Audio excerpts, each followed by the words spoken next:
Hola, nosotros somos el grupo 6 y les vamos a presentar aplicaciones reales de correlación, modelos de regresión, bondad de ajuste y tablas de contingencia.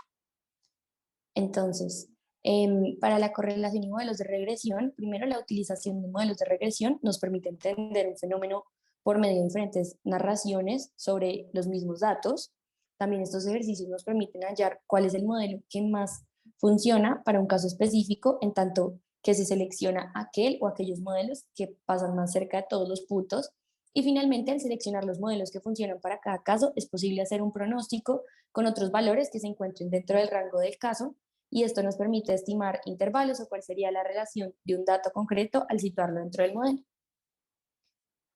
Para el primer caso de análisis en función de la correlación de los modelos, entonces escogimos la correlación entre pobreza extrema y discapacidad en diferentes departamentos de Colombia, específicamente pues teniendo en cuenta que aparte de ser un problema médico, la discapacidad es un fenómeno socioeconómico, ya que una persona en situación de discapacidad tiene mayores restricciones para acceder a un ejemplo. Por ejemplo, nosotros escogimos principalmente dificultad para caminar.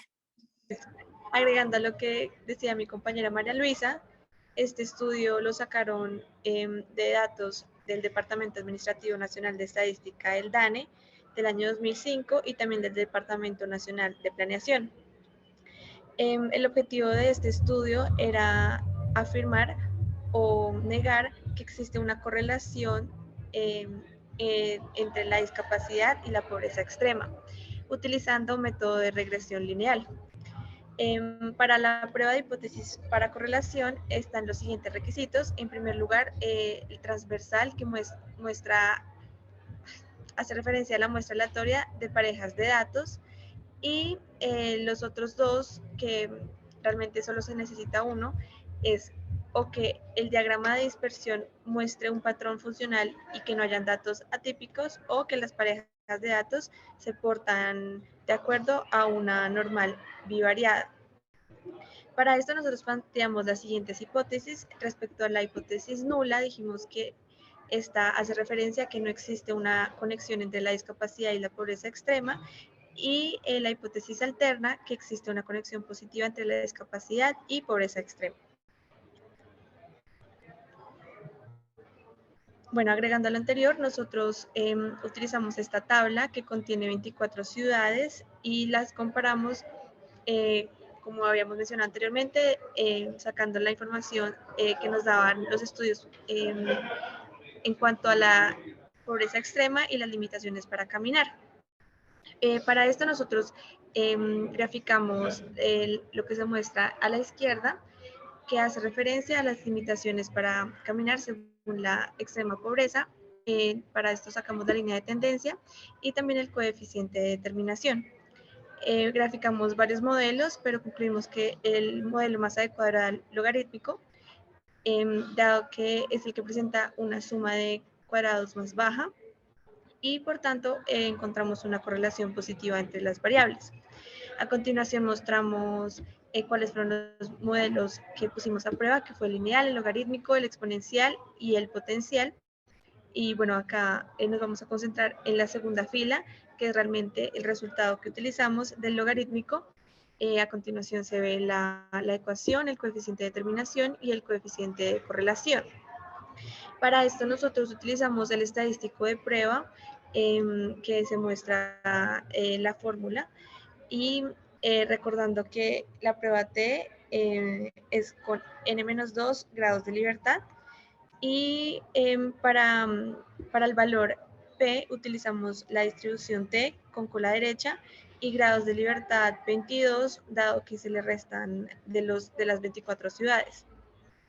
Bueno, listo. Entonces ya para el caso de las conclusiones, pues primero tomamos cuáles eran las conclusiones propias del caso, y aquí podemos observar que en el estudio se plantea una correlación positiva entre las variables, ya que cuando aumenta la pobreza las limitaciones para caminar efectivamente son mayores. No obstante, también se establece que debido a que los coeficientes de correlación presentaron valores bajos, entonces se podría inferir que hay otros factores contextuales que también influyen en la relación entre la pobreza y los tipos de limitaciones, en este caso la limitación para caminar. Otra de las conclusiones a las que llega este estudio es que su hallazgo experimental de acuerdo a la muestra que ellos tomaron es consistente con lo que expresa la OMS, debido a que la OMS plantea que la pobreza y la discapacidad efectivamente son variables relacionadas, especialmente en países que están en vías de desarrollo. Para plantear lo anterior, es necesario tener en cuenta que este estudio se basa en un análisis de resultados a partir de un modelo de regresión lineal, el cual es aplicado a los tres tipos de limitaciones, como se puede ver en la imagen, en donde se está evidenciando el modelo de regresión lineal en cuanto a la relación entre la pobreza y las limitaciones para caminar. No obstante, también es importante resaltar que esta correlación es muy baja y esto es lo que vamos a plantear en nuestras conclusiones. Entonces, siguiendo como con el estudio y con la conclusión que plantea el estudio, nosotros planteamos que según nuestra evidencia experimental y con una significancia que tomamos de 0.07, podemos afirmar que no existe correlación entre la discapacidad y la pobreza extrema al analizar la correlación con un modelo de regresión lineal. Esto, pues siguiendo que el modelo de correlación lineal, de regresión lineal es el que se utiliza en el estudio. Entonces, nosotros pues afirmamos en este caso que no existe la conexión en comparación con el estudio que plantea que sí existe conexión entre la discapacidad y la pobreza, debido a que el modelo de regresión lineal presenta un coeficiente de correlación muy bajo y no sería el mejor modelo para tratar de explicar esta correlación. Entonces, por esta razón, nosotros decidimos pues rechazar la hipótesis. Pero pues ya como en cuanto a nuestro análisis, llegamos a dos conclusiones. En primer lugar, que a pesar de que pues llevamos a cabo la recreación del estudio, podemos verificar que hay datos atípicos en la muestra y por esta razón, desde un principio no tendría relevancia llevar a cabo una prueba de hipótesis sobre este estudio, dado que no se cumplen con los requisitos en su totalidad. Pero pues continuando con la prueba de hipótesis para poder verificar las conclusiones del estudio, llegamos a una conclusión propia y es que el modelo que presenta mayor correlación entre las variables es el modelo logarítmico, ya que tiene un coeficiente de correlación más alto y un valor P más bajo, lo cual nos indica que hay una mayor correlación entre la pobreza y las limitaciones para caminar en este caso. Por esta razón, y de continuar con el estudio, nuestra decisión de la prueba de hipótesis sería que con una significancia de 0.07 y según nuestra evidencia experimental, se puede establecer una conexión entre la discapacidad y la pobreza extrema a partir de un modelo de regresión logarítmico, a diferencia del modelo de regresión lineal que plantean en el estudio. Esto pues debido a que es el modelo que presenta una mayor correlación a los demás modelos que utilizamos en la prueba de hipótesis. Sin embargo, pues también es importante resaltar que esta correlación sigue siendo pues relativamente baja a pesar de que sea el mejor modelo para utilizar en este caso. Ahora, nuestro segundo caso parte del análisis con tablas de contingencia. Este es un análisis estadístico y de determinación de los factores que influyen en el rendimiento académico de estudiantes de tercer año en colegios de la ciudad de Guayaquil, en Ecuador.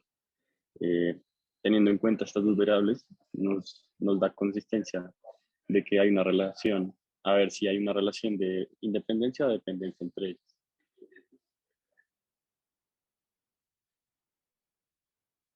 Bueno, ya habiendo dicho nuestros datos, la pregunta partiría de qué nivel de influencia tiene la estructura física según el rendimiento académico de los estudiantes respecto a la jornada. Y esto parte del método de tablas de contingencia con prueba de independencia. Nuestros requisitos, pues que sea una muestra aleatoria, que sea un experimento multinomial y que cada frecuencia sea mayor o igual a 5. Ahora nuestra hipótesis nula, parte de que las estructuras de los colegios y el rendimiento académico de los estudiantes, según el tipo de jornada, sean independientes. Y nuestra hipótesis alterna, parte de que las estructuras de los colegios y el rendimiento académico de los estudiantes, según el tipo de jornada, sean dependientes. Ahora, teniendo en cuenta todos los datos, lo que hicimos fue una recreación del estudio que habían hecho en respecto a esta prueba. Entonces, lo que hicimos en primer lugar fue recrear la misma tabla comparando, digamos, sacando los datos o las frecuencias de la estructura física del colegio y la percepción de los estudiantes en cuanto a qué tanto debe estar influyente dentro de su rendimiento académico y la jornada del colegio, que en este caso es matutina, vespertina y nocturna. dependiendo de la jornada en la que los estudiantes están cursando. A los lados sacamos el total de filas y columnas, igual que en la tabla que habían presentado en el estudio. Ahora, con respecto a esto, lo que hicimos fue sacar luego las tablas de frecuencia observada. Esto básicamente lo hicimos cogiendo cada dato individualmente y multiplicando el total de su fila por el total de su columna y dividiéndolo sobre el total general de toda la tabla. En ese caso, digamos, hicimos esto en cada uno de los datos para sacar pues, la frecuencia esperada. Y luego empezamos a hacer el estadístico de prueba. Aquí en el estadístico de prueba lo que básicamente hicimos fue, por cada dato, utilizar, digamos, poner, a partir de chi cuadrado, utilizando la fórmula de chi cuadrado, pero en este caso particular primero se inicia cogiendo la frecuencia observada menos la frecuencia esperada, esto elevado a la 2 sobre la frecuencia esperada. Esto para cada dato y sacar el estadístico de cada uno. Luego hicimos la suma de todos estos estadísticos, de todas estas frecuencias, y con eso sacamos un resultado de 18,02, 0,4028,3, que sería el estadístico de prueba como tal. Ahora, para sacar el valor P, ahí sí utilizamos chi cuadrado de cola derecha, que nos dio sobre el estadístico de prueba que nos había dado anteriormente, que nos dio un 0.021074042.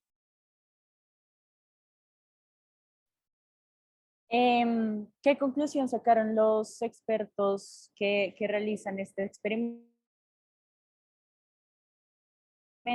Los expertos concluyen rechazar la hipótesis nula y aceptar la hipótesis alterna, que dice que estas dos variables son dependientes. Los escritores de este caso, para ellos la estructura física de los colegios sí tiene relación con el resultado de los alumnos atendiendo a su jornada de estudio. ¿Qué pasa con esto? Según nosotros, esta conclusión es un poco problemática porque en ningún lado del estudio dice qué valor de alfa se utilizó. Andrés, ¿ya puedes pasar la diapositiva? Gracias. En ningún lugar se dice qué valor de alfa se utilizó. Y eso pues problematiza muchísimo todos los resultados que nosotros podemos sacar como todas las conclusiones que se pueden sacar de este estudio, porque no se sabe exactamente con qué precisión o con qué margen de error se está trabajando. Ya que ellos ya que ellos rechazaron la hipótesis nula, tuvieron que haber utilizado un alfa mayor para poder hacerlo y nosotros asumimos que este alfa pudo ser del 0,05. Es decir, que ellos estaban trabajando con un 5% de probabilidad de equivocarse. Nosotros como expertos podemos utilizar y sugerir un alfa mucho más cercano. Si utilizamos, por ejemplo, un alfa del 0,015, estaremos trabajando con una probabilidad del 1,5% de equivocarnos. Y entonces, en vez de rechazar la hipótesis nula, podemos no rechazarla. Y decir que con una probabilidad del 1,5% de equivocarnos, la estructura de los colegios y el rendimiento académico, atendiendo la jornada escolar, son variables independientes. Es decir, que la estructura del colegio, en principio, no tendría nada que ver con el rendimiento. Y ese sería todo nuestro trabajo.